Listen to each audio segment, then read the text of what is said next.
और देखिए, कोरोना की दूसरी लहर में अब लगता है कि डॉक्टरों का सब्र का बांध भी टूटता जा रहा है। डॉक्टरों की संस्था IMA ने स्वास्थ्य मंत्रालय पर बड़ा निशाना साधा है। देखिए जरा।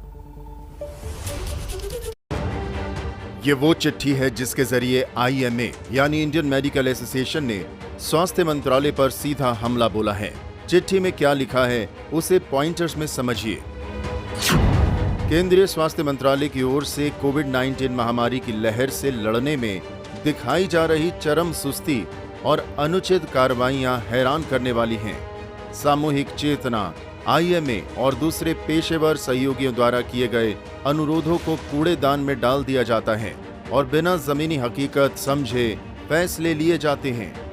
IMA का मानना है कि राज्यों में 10 से 15 दिनों के लॉकडाउन से ज्यादा फर्क नहीं पड़ेगा, जबकि पूर्व घोषित राष्ट्रीय लॉकडाउन से हेल्थ ढांचे तैयारियां और जनशक्ति जुटाने के लिए वक्त मिलेगा। IMA ने साथ ही ये भी कहा कि लॉकडाउन विनाशकारी संक्रमण की कड़ी को तोड़ देगा।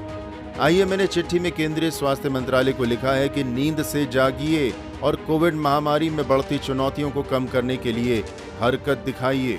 इस पूरे मामले में अब कांग्रेस भी कूद गई है। हम आपसे कहना चाहते हैं कि जो आपको सुझाव कांग्रेस पार्टी ने, हमारे नेताओं ने दिए, वही सुझाव आज हमारे द लैंसेट जर्नल ने और साथ साथ के अंदर इंडियन मेडिकल एसोसिएशन ने भी वही सुझाव दिए हैं। तो कम से कम आप उनको क्रेडिट दे करके, द लैंसेट को क्रेडिट दे करके, हमारे इंडियन मेडिकल एसोसिएशन को क्रेडिट दे करके आप कांग्रेस को क्रेडिट मत दीजिए, लेकिन उनके सुझाव तो आप मानिए। IMA का इस तरह स्वास्थ्य विभाग पर निशाना इस बात का इशारा है कि मौजूदा व्यवस्था और उठाए गए कदमों से देश के डॉक्टर ही नहीं सहमत हैं। अब देखना है सरकार इस पर क्या फैसला लेती है। और देखिए, कोरोना की पहली लहर में भारत पूरी दुनिया में मिसाल बनकर उभरा था, लेकिन दूसरी लहर में देश का हाल बेहाल हो चुका है। दुनिया के सबसे प्रतिष्ठित मेडिकल जर्नल दी लेसेंट ने मोदी सरकार पर इस बार कड़ा हमला किया है।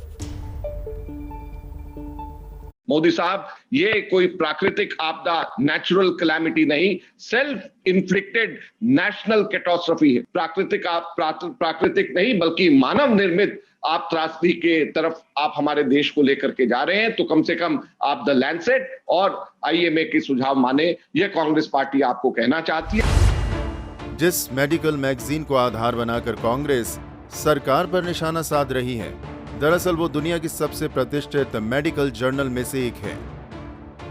द लैंसेट ने अपने संपादकीय में कोरोना के खिलाफ हिंदुस्तान की कमजोर पड़ रही लड़ाई के लिए मोदी सरकार को जिम्मेदार ठहराया है। संपादकीय के मुख्य अंशों को समझिए। द लैंसेट ने आशंका जताई है कि इस साल 1 अगस्त तक भारत में 10 लाख लोगों की मौत हो सकती है। द लैंसेट ने इस आशंका के बारे में लिखा है कि अगर ऐसा हुआ तो मोदी सरकार इस राष्ट्रीय तबाही के लिए जिम्मेदार होगी, क्योंकि कोरोना के सुपर स्प्रेडर की चेतावनी के बावजूद सरकार ने धार्मिक आयोजनों को अनुमति दी, साथ ही कई राज्यों में चुनावी रैलियां की। जर्नल ने आगे लिखा कि मोदी सरकार कोरोना महामारी को नियंत्रित करने की बजाय ट्विटर पर हो रही आलोचनाओं और खुली बहस को हटाने में ज्यादा जोर लगा रही है।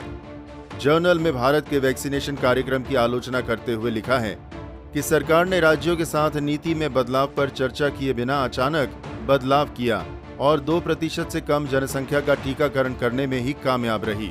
लैंसेट ने लिखा है कि केंद्र सरकार ने बेहतर मैनेजमेंट के साथ कोरोना को हराने में सफलता प्राप्त की है, लेकिन दूसरी लहर की बार बार चेतावनी के बावजूद भी सरकार नहीं चेती।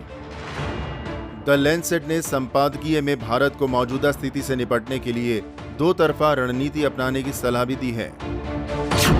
पहला, भारत को वैक्सीनेशन प्रोग्राम बेहतर ढंग से लागू करना चाहिए और इसे तेजी के साथ बढ़ाने पर काम हो। दूसरा, सरकार जनता को सही आंकड़े और जानकारियां मुहैया करवाए। द लैंसेट में छपे संपादकीय का क्या असर पड़ेगा, ये भी जान लीजिए। द लैंसेट में छपे लेख संपादकीय को अंतर्राष्ट्रीय स्तर पर खासा महत्व मिलता है। संपादकीय में कोरोना के खिलाफ भारत की रणनीति की आलोचना से देश की साख पर असर पड़ सकता है। विदेशों से मिल रही मदद पर भी इसका असर पड़ सकता है। पड़ोसी देश इसको आधार बनाकर भारत पर निशाना कस सकते हैं।